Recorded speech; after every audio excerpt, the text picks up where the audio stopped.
Now, here tonight to speak on behalf of the late Harriett Peckham are her 4 daughters, Betty Ann, Harriett, Joan, and Mary Lou. And with that, ladies, I will allow you guys to take the floor. Thank you. Hi, my name is Joan Peckham House, and I'm here with my 3 sisters. Our mother is Harriett Peckham. First of all, we would like to thank the AQHA Hall of Fame for this amazing exhibit. The Peckham family is so happy and honored to be here with all of you. I was asked to talk about my mom and give you a better understanding of her. I have an inspirational story about her that I want to share. A friend of Mom's called me the other day and we reminisced about the beginning of the Buena Suerte Ranch. But first, let me give a backdrop to this story. Mom found herself divorced at the age of 37 with 4 teenage daughters in the late 60s and living in Houston, Texas. She wasn't sure what she was going to do, but she had a dream. She wanted to move to Roswell, New Mexico and start a breeding ranch. There were so many hurdles in front of her. She had little money and no bank would ever loan money to a woman at that time. She was completely on her own. With this dream and vision, she and I moved to Roswell in 1972. I remember the first time I saw the property that eventually became the Buena Suerte Ranch.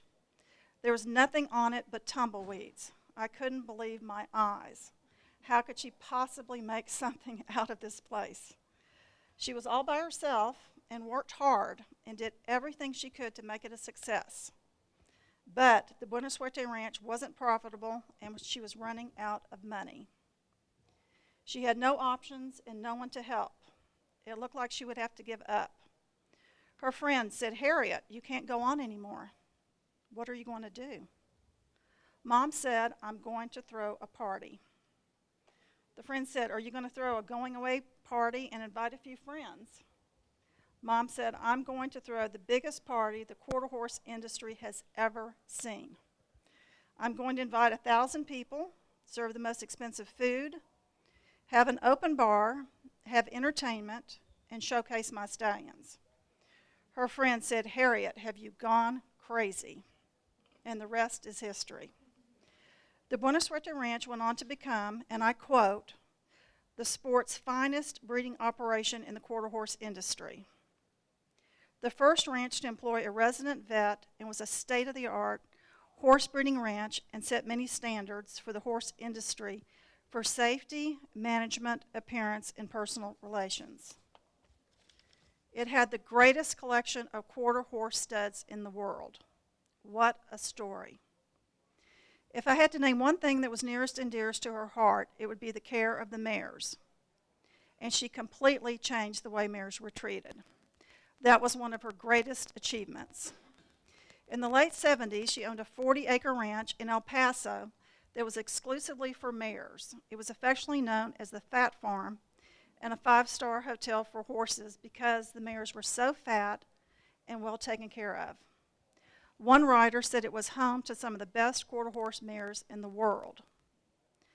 Since she is my mom, I want to take a moment and brag on her because she has so many incredible accomplishments. Here are some quotes from magazines. Harriett Peckham was known as the First Lady of Quarter Horse Racing and quarter horse racing's greatest owner. She was the basis for Sarah Blue, a character in the beloved quarter horse racing movie Casey's Shadow, featuring Walter Matthau. She sold Miss Jelly Roll for a record-breaking $1 million. That was the first quarter horse mare in history to do that.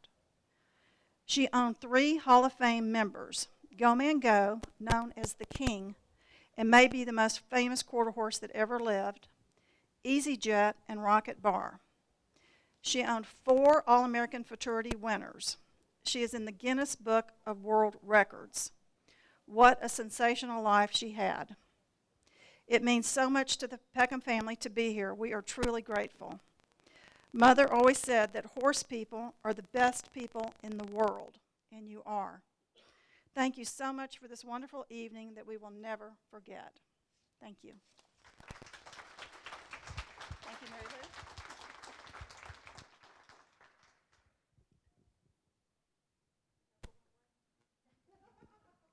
Well, thank you, ladies. That was very touching. Does anybody else want to add anything to that? Or was she the nominated speaker for the group?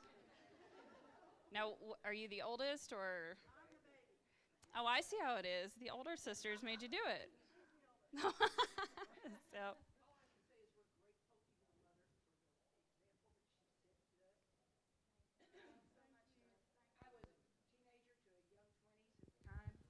Everybody said, oh, no, a woman can't make it in this business. And your mother said, yes, you can.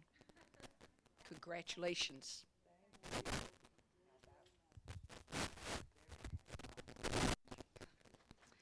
Alrighty.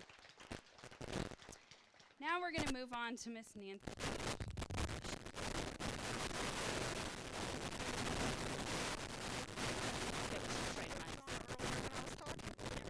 Is it on now?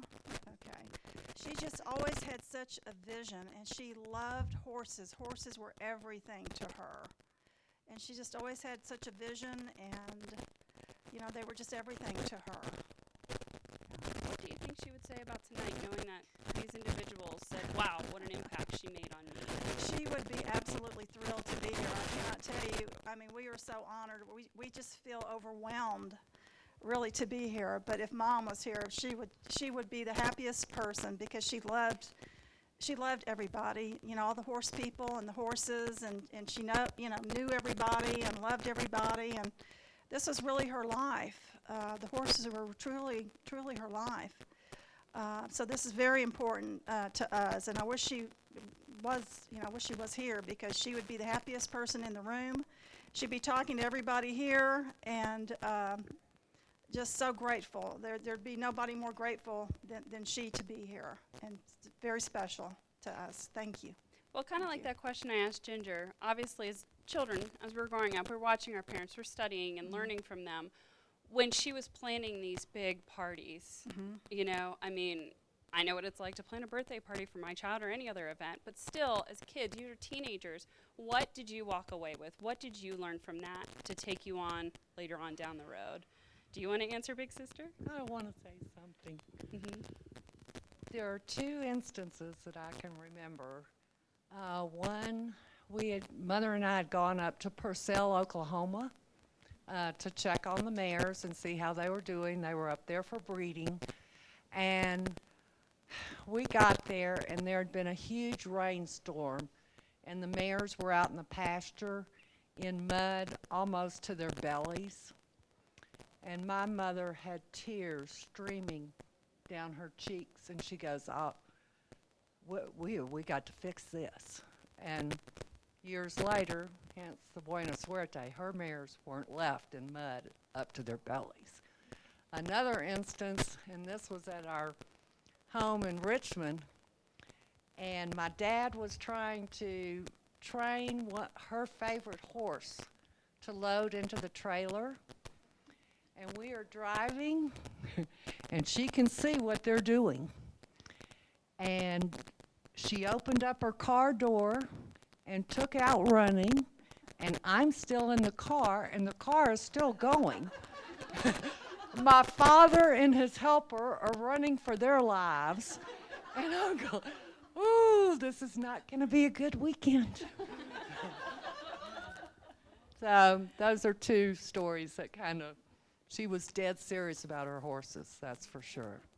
So. Does anybody else have any questions? I don't want to get these mics too close.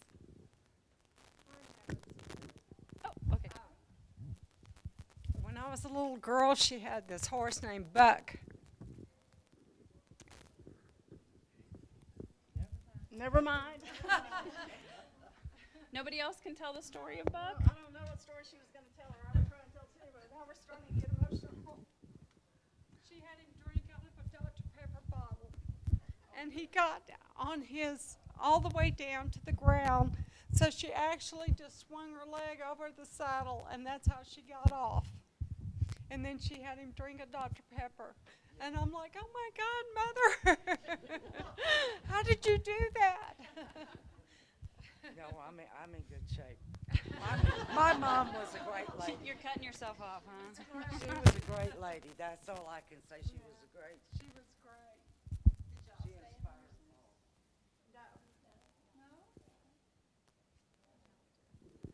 So you didn't carry on with, what would your mom say about that, ladies?